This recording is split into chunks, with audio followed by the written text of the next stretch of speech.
Okay, everybody. Thanks for being here today. My name is Jillian Hufnagel. It is an honor and a privilege to be here, both in person with you all safely in this room and saying hello to all of our friends that are virtual, as well as our friends that might be watching this on replay, maybe later on. This is my first open source summit. I like to describe myself as a human who really loves working in startups. I'm currently on my 9th startup, and I'm having a wonderful time. Ooh, I think our slides, oh, we want to be there. What has happened? There we go. All right, back on track. So I identify as a human who really loves working in startups. I'm currently on my 9th startup, and I'm having a wonderful time. I'm a 5-foot-tall woman with brown hair, and I'm currently wearing a black blazer. In the past 20 years, I've worked in technology, and I've observed some of the best company cultures and some of the not so awesome company cultures and everything that fits in between on that spectrum. And one of the things that I'm really excited about talking to you today is what do we do when we have a popular open source project and we want to build a healthy company off of the value that that brings? And because open source is now extending our reach, you might be an open source creator and you're asking yourself, could this be a company? And like how? How could I make this a company? And so at Slim.AI, my current company, we are built off of a really popular GitHub project called Docker Slim. And we've learned some pretty cool stuff in our first year as a company. So today I'm going to talk about some of our experiences as a team, and then I'm also going to talk to you about some of these core strategies. Let's see if our slides work. Excellent. I'm going to talk about core cultural strategies for how you focus on taking what's awesome about your open source, being consistent with the value that you bring in your open source, and then building a company off of that that really honors and reflects what your open source brings to the world.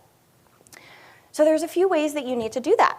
The first one is you want to go meet your diverse users where they're at. What does that mean? We like to say, go to their party, right? The second is you want to hire a team that resembles your diverse users, also known as hire your community. You want to be authentic by focusing explicitly on the problem that you seek to solve. And most important, you want to weave empathy into every interaction. When you can weave that empathy into every interaction, you create safety and you drive collaboration and contribution. So I want to take a minute and pause there because this is a really important topic right now. We've had so many tracks on diversity, equity, and inclusion. We've heard from some of the top community managers about how do you drive that empathy. We heard this morning from Sarah about how do you drive that empathy when you're working with folks in open source projects. And how do you extend that into your own businesses? So let's pause and just reflect on how important that is. Cool. So let's start. You want to meet your diverse community where they're at. There we go.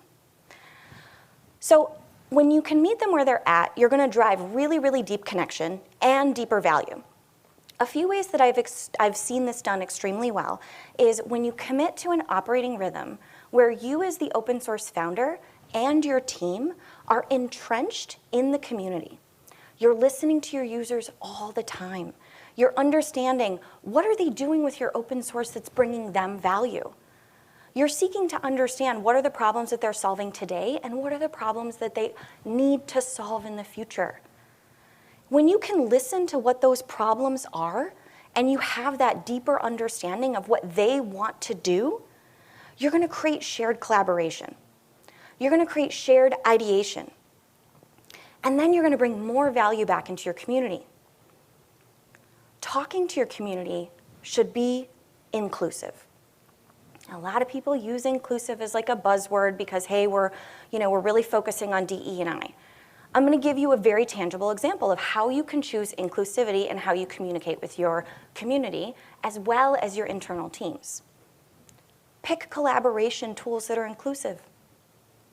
Pick tools that allow you to communicate with people of different communication styles in various time zones and various aptitudes for how they want to communicate, right? Not everybody wants to talk live, and that's okay. When you can build this inclusivity into the tools that you use, it creates a foundation for empathy. And we'll talk a lot more about that a little bit later in the talk. You need to be able to respect all communication styles, all varying degrees of experience, and all interest levels and aptitudes to contribute. At Slim, we like to chat with our community a lot on Twitch live stream. So for folks who want to engage in something that's happening in the moment and they really enjoy that, we find that that's cool for some of our folks, right? We also like to use tools like Discord and Slack. Those allow us to communicate both synchronously and asynchronously. So we've already got team members across 15 time zones, and we're a tiny little startup, right? We need to be able to create tools that allow folks to feel connected and engaged and not like they're missing the context. We don't want people to feel like we're intentionally hiding things. We want to be transparent. We want to be open, right? We've also found that some people don't like to engage live, whether it's typing or in a live stream. Some folks want to read. They want to digest. And so we'll produce content on blogs. We'll also go hang out at other people's parties, right? We partner with folks who are also solving cool problems for developers, and we go on their live stream, right? Or we promote their content because their values aligned. They're excited about solving problems for developers just like we are. We want to be inclusive, not exclusive. We want to have a holistic community approach to how we drive value, which then creates more safety and more collaboration. So now that we know how to meet our community where they're at, if you're an open source founder, how do you grow a stellar team?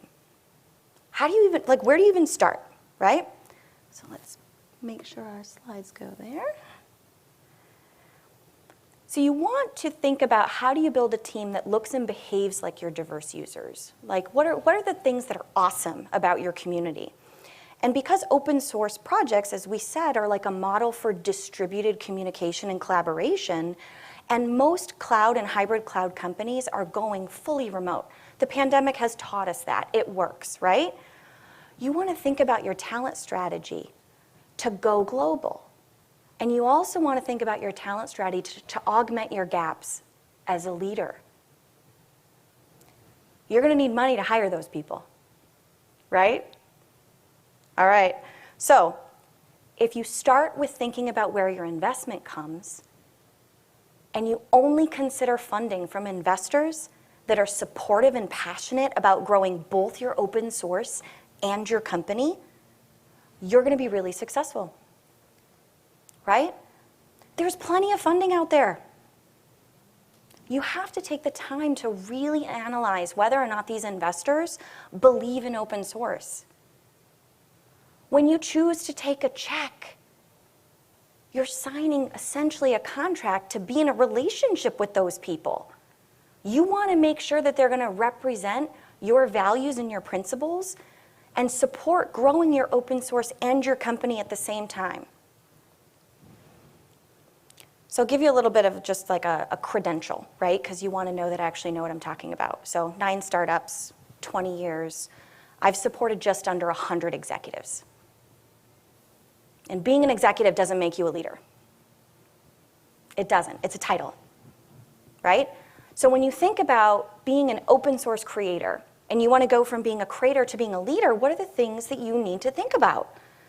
Some of the most beautiful leaders that I've ever worked with have asked themselves this question, not only at the time that they decided to be a leader, but continuously on their growth journey. Am I ready to challenge myself to upskill?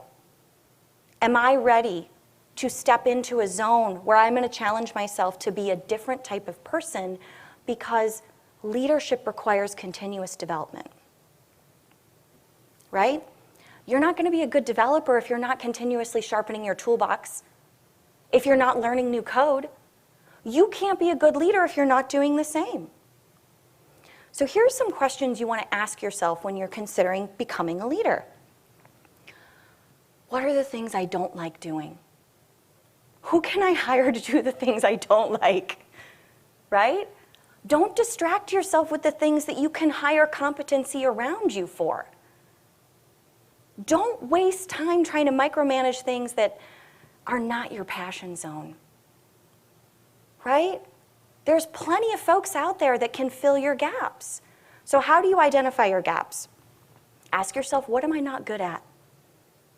And if I'm not good at it, does it make sense for me to try and upskill in that area? Or does it make sense for me to bring someone onto my team that I can delegate and dissipate some of those other activities and works to?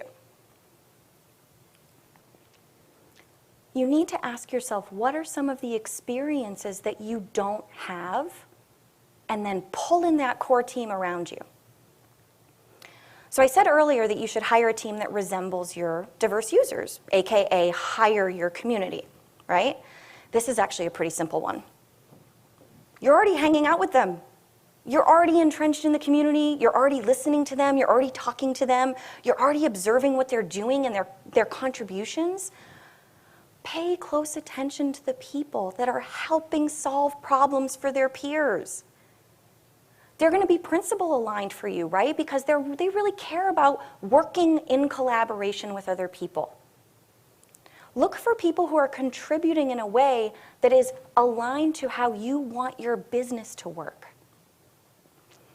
As I was preparing for this talk, one of my peers at Slim said to me, pull requests are job applications, right? It's so true. We don't have to go far to look for the technical competency in open source. It's right there in front of us. So when we think about using code and contribution as our initial talent assessment criteria, we can throw out old bloated process. We don't have to have a massive talent acquisition team with a huge ATS running thousands of job applicants at the same time. We've got competent, capable, values-aligned people right in front of us. So once you can map, all right, technical skills are there, desire is there, right? Then what you do is you get to start to talk to those folks about what's important to them, right? Understand the cultural fit. At Slim, this is where I get to come in, right? I get to talk to applicants about how do we really live our values? So what does it mean to have a value of wellness and balance? How does that actually show up in our workplace? How do our employees embody that?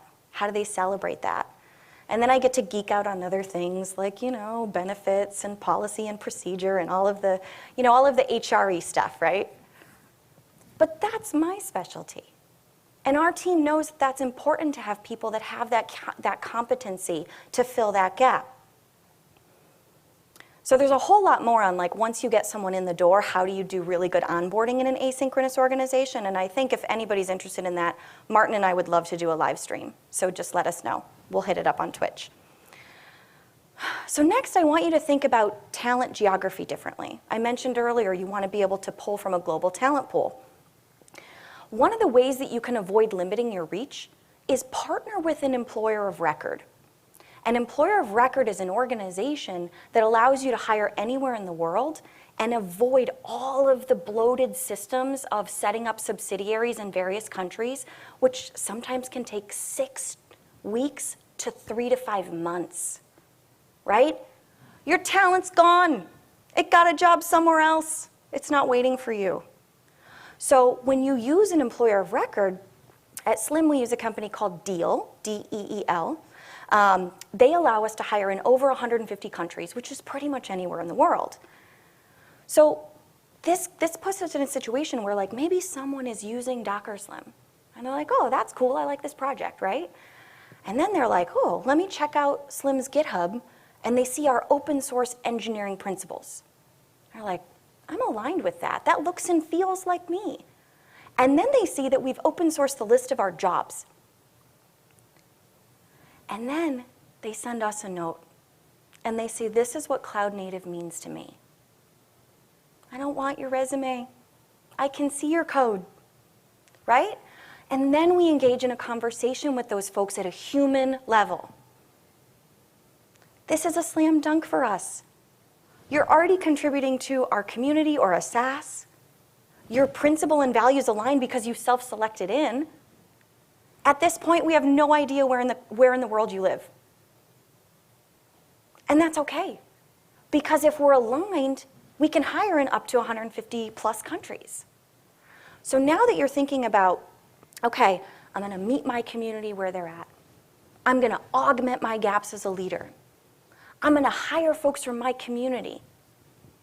Let's talk about how do you remain authentic to that mission of your open source.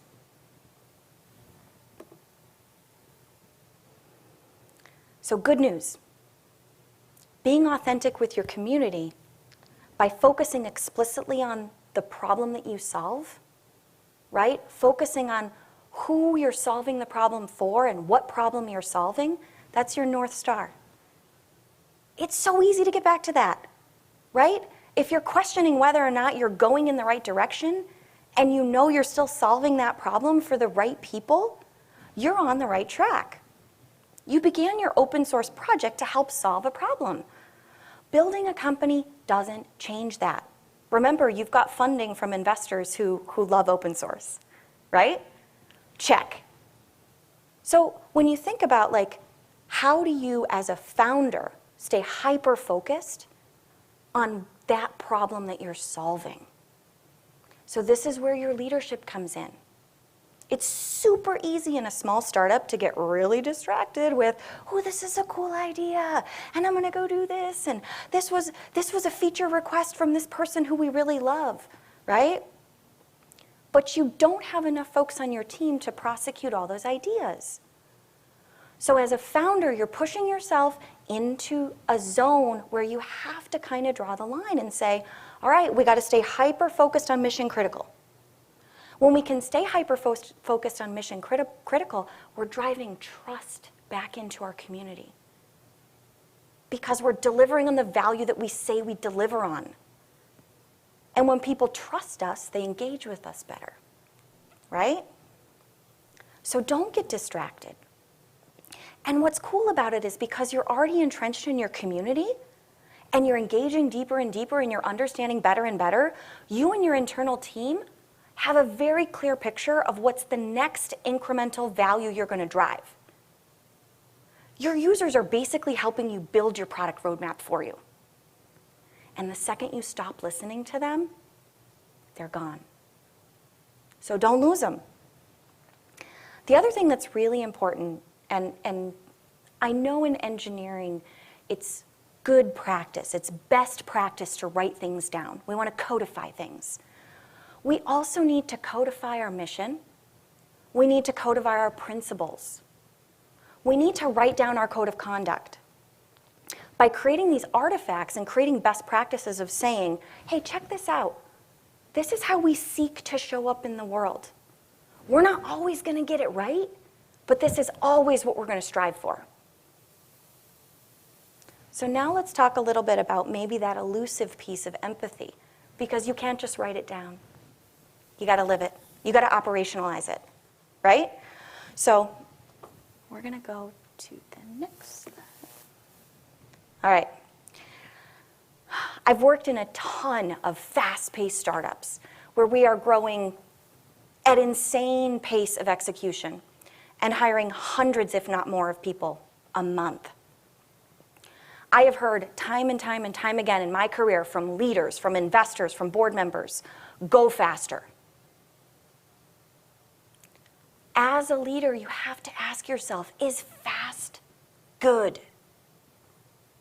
Is it? Sometimes it might be.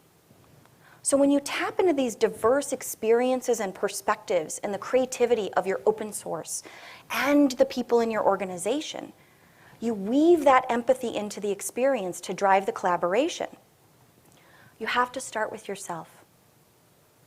You have to set aside your ego. You're already questioning whether or not you have the skills and competencies to be a good leader, right? You have to respect and appreciate that there are teammates and community members that are maybe new to open source. Or maybe a developer who is like transitioning from hardware to software. They're just trying to learn a new way to work. If you as the leader of the open source and the leader of the company are showing up with empathy and creating safety for those people to contribute, then you're telling everyone else on the team that they can do the same. So many open source creators reject kind of traditional corporate America. There's a lot of things in big business that I personally reject. And that's okay. That goes back to your mission and your values and your principles. But as an open source creator, you cannot expect to grow a healthy company if you don't lead with empathy, if you're not regularly setting aside your own ego and you're modeling the behaviors. So just like your community, you need to work with your team. You need to work with your staff. Ask them, are you thriving? Are there things preventing you from being successful? Am I in your way? Am I your source of friction? Am I preventing you from doing something because I am too involved? That empathy also needs to extend into your community. When you have a member of your community that's showing up counter to your code of conduct, pull them aside.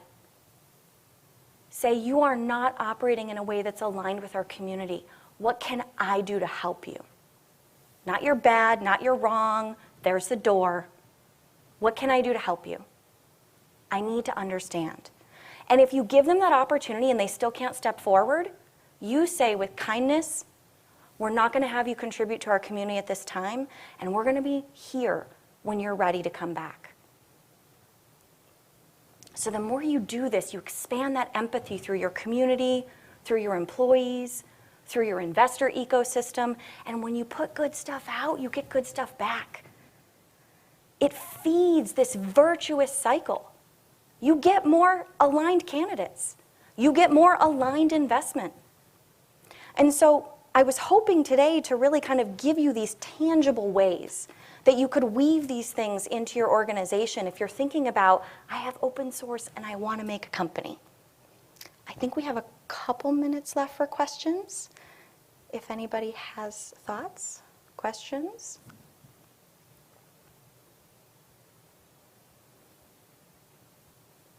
Yeah. Can you talk a little bit more about how founders can support growth in their team? In their team. Yeah, so when you're thinking about growth in the team, are you talking about kind of just the expansion of the talent pool, or are you talking about the growth and development of the individuals? Yeah. So one of the things I like to ask people is, is there a particular language that you're curious about learning? Is there a particular language maybe that you feel like you're not sharp on? Like, I really suggest you partner directly with the individual, because when you engage in that way, like, you don't want to try and like put some massive heavy program, like manager training for all. That's like the fastest way to get people to run out the door, right? Training should be focused on their individual competencies. One of the things that we do at Slim is I offer open office hours to everyone on the team.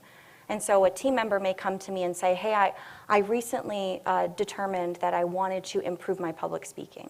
Or I recently learned something about a new leadership approach, and I want to try and deploy this strategy. What are some of the things you recommend for me? So I think it's important to do it at the individual level. At scale, that gets harder, right? And so if you model the behavior when you're young, guess what happens? The folks that are growing in the business with you model the same behavior as more folks come in. And so it becomes like this positive infection rather than a heavy process. Was that helpful? Yeah. Okay. Yeah? So there's a concept in a book called Get Together that's about community building, and they talk about cohesion and bridging and how there are these two things that you have to do, but they're always kind of at odds. Because cohesion is bringing your community together, and then bridging is making it not this homogenous split little insular group. How do you, in open source communities, or this has kind of historically really been an issue, and especially when it's in a corporate kind of context here, what are some things that have worked for you to get people to the bridging stage and pull them along and have them see that this is good and this is how So you're talking, I think, a little bit about like how do you convince someone that something is good for them, right? And if you have folks in your organization that don't already think that the way you work is good for them, you might not have necessarily made a good hire initially. And so you do really need to ask yourself, did we do the due diligence to make sure that this person can thrive in the environment that we have today? All right, if they can't thrive in the environment that we have today, what's our duty and our responsibility to create more opportunity for them to step forward into what good looks like? Sometimes that means they don't step forward and they go find an adventure somewhere else, right? And so bridging, if you do it right, you create a desire for that person to come across rather than make them feel like they don't fit. And guess what? We don't always fit. There's lots of other places we can go work where we might fit. So I would really think about like how do you align and then also appropriately separate? I think we're done. Thank you so much for coming. I'm available for more questions.